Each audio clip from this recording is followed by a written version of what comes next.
আসসালামু আলাইকুম। আশা করি আমার সকল বন্ধুরা ভীষণ ভীষণ ভালো সুস্থ আছে। আলহামদুলিল্লাহ আমরা ভালো আছি।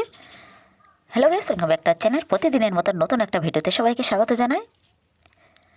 আমার নিউ সারাজ ব্লগে সবাইকে ওয়েলকাম জানিয়ে ছোট্ট একটা ভিডিও নিয়ে তোমাদের সামনে চলে এলাম বন্ধুরা।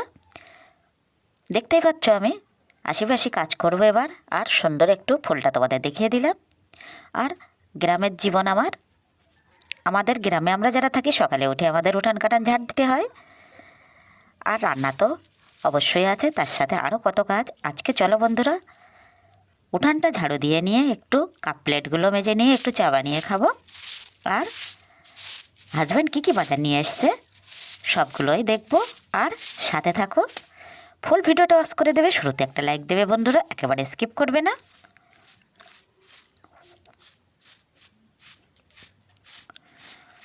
শীতের বেলা একেবারে ছোটোবেলা বন্ধুরা, সময়ের সাথে সাথে একেবারেই চটজলদি কাজ করে তো উঠতেই পারছি না। আর আমি একদিন বাদে একদিন ব্লগ ভিডিও দিই, তোমরা অবশ্যই সেটা জেনে নিও। একদিন বাদে একদিন আমি ভিডিও দিই, আর তোমরা কিন্তু ভিডিওটা অবশ্যই দেখো বন্ধুরা। আমরা যারা গ্রামে থাকি তারা কিন্তু সকালে এইসব কত কি খুঁটিনাটি আশিবাসি কাজ ছাড়তে হয়, আর আমাদের একটু বেশি ঝামেলা হয়ে যায়। অল্প কয়েকটা কাপ প্লেট ধুয়ে নিয়ে আমি এখন চা খেতে বসবো। হাজব্যান্ড আর আমি প্রতিদিন ফজরের নামাজ পড়ে দুজন বসে একটু চা খেয়ে তারপরে কোটনা কুটে রান্না বানাতে যাই। মাটির উনুনে আমাদের রান্না, কাঠের জালে মাটির উনুনে রান্নার স্বাদ কিন্তু অবশ্যই খুবই ভালো হয়। আর আমরা গ্রামের মানুষ, আমরা যারা গ্রামে থাকি তারা কিন্তু বেশিরভাগ সকাল ও দুপুরের রান্নাগুলো আমরা কিন্তু মাটির চুলায় করে থাকি, আর রাত্রিরে গ্যাস ইন্ডাকশান যার যা আছে সেটাতেই করে থাকে। দু একটা কাজ করে নিয়ে চলো বন্ধুরা এখন একটু চা বানিয়ে নিই।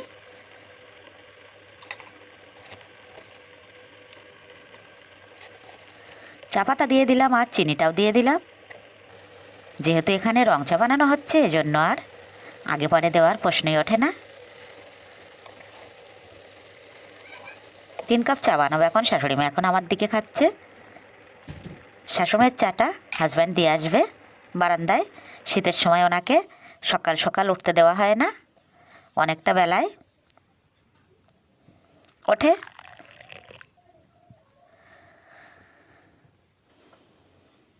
চায়ের সাথে মুড়ি ভিজিয়ে খেতে আমার কিন্তু ভীষণ পছন্দ। আর কার কার পছন্দ বন্ধুরা অবশ্যই কমেন্টে জানাবে। শুধু মুড়ি নয়, মুড়ি বিস্কিটও যা কিছুই খাই আমি, সব কিছু একটু ভেজে নিই, তারপর বাচ্চাদের মতো চামচ কেটে কেটে খেয়ে।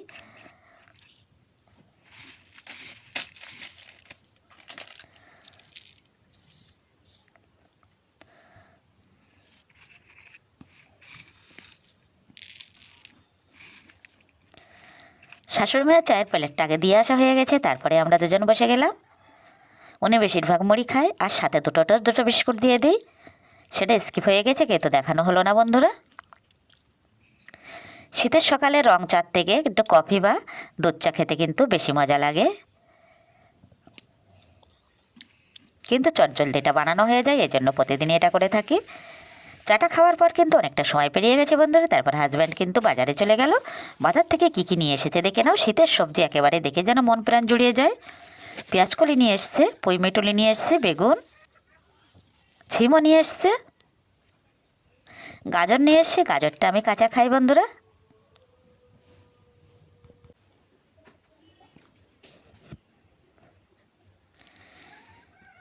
শীতের মরশুমে কিন্তু কত রকমের সবজি পাওয়া যায় বন্ধুরা। আর আমাদের কিন্তু আমরা যারা হাউস ওয়াইফ বা সবাই আমরা তো রান্না বানিয়েই তো আমাদের খেতে হয়।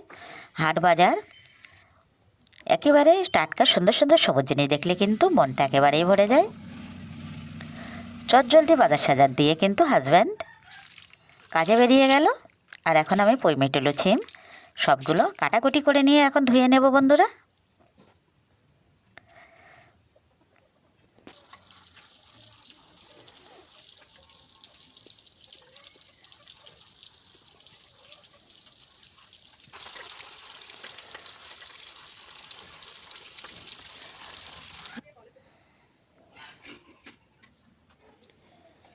সবজি তোমার ধোয়া হয়ে গেছে, এখন কিন্তু আমি রান্না চাপিয়ে দেব।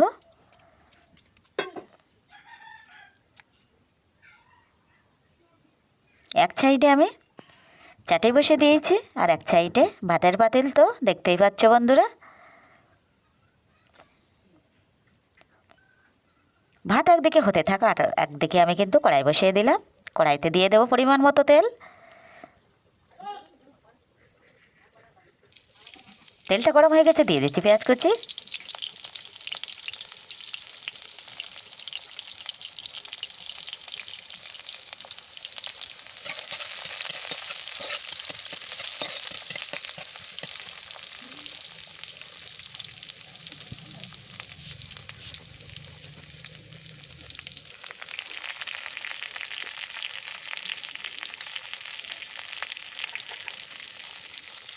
তেল পেঁয়াজ ভাজা হয়ে গেছে বন্ধুরা, কিছু চিংড়ি দিয়ে দিলাম।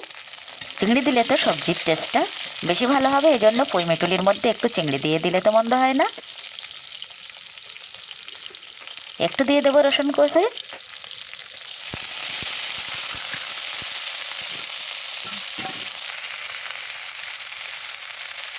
দিয়ে দিচ্ছি স্বাদ মতো লবণ। চলো বন্ধুরা, এখন একটু নাড়িয়ে নাড়িয়ে কষিয়ে নেব।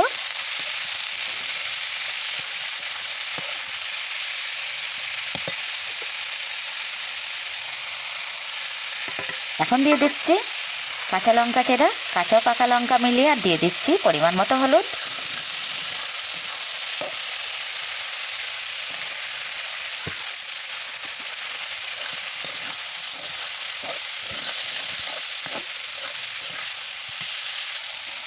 কিছু আলু কুচিয়ে দিয়ে দিলাম।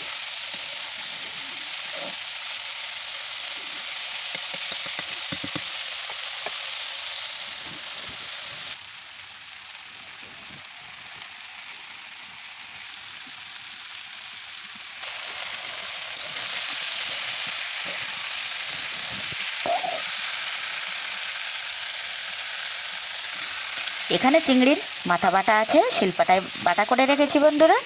সেই পানিটা এখন অ্যাড করে দিচ্ছি, তাহলে টেস্টটা তো আরও একটু বেশি ভালো হবে।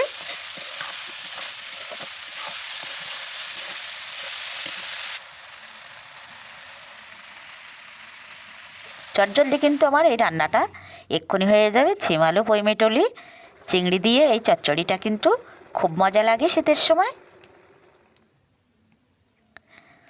একেবারেই রান্না শেষ করে আমি চলে এলাম ভাত খেতে। দেখো বন্ধুরা, কাঁচা পেঁয়াজ কলি আমার খেতে কিন্তু ভীষণ ভালো লাগে। আমি বা আমার ছেলেরা হয়তো কাঁচা পেঁয়াজ, নয়তো কাঁচা পেঁয়াজ কলি, তাহলে তো আর কিছুই লাগবে না। আজকের মতো ভিডিওটা এখানেই শেষ করে দিচ্ছি। নেক্সট ভিডিওতে আবারও দেখা হচ্ছে বন্ধুরা। ততক্ষণে আমার সকল বন্ধুরা ভীষণ ভীষণ ভালো সুস্থ থেকো। অনেক দোয়া ও ভালোবাসা রেখে গেলাম তোমাদের জন্য।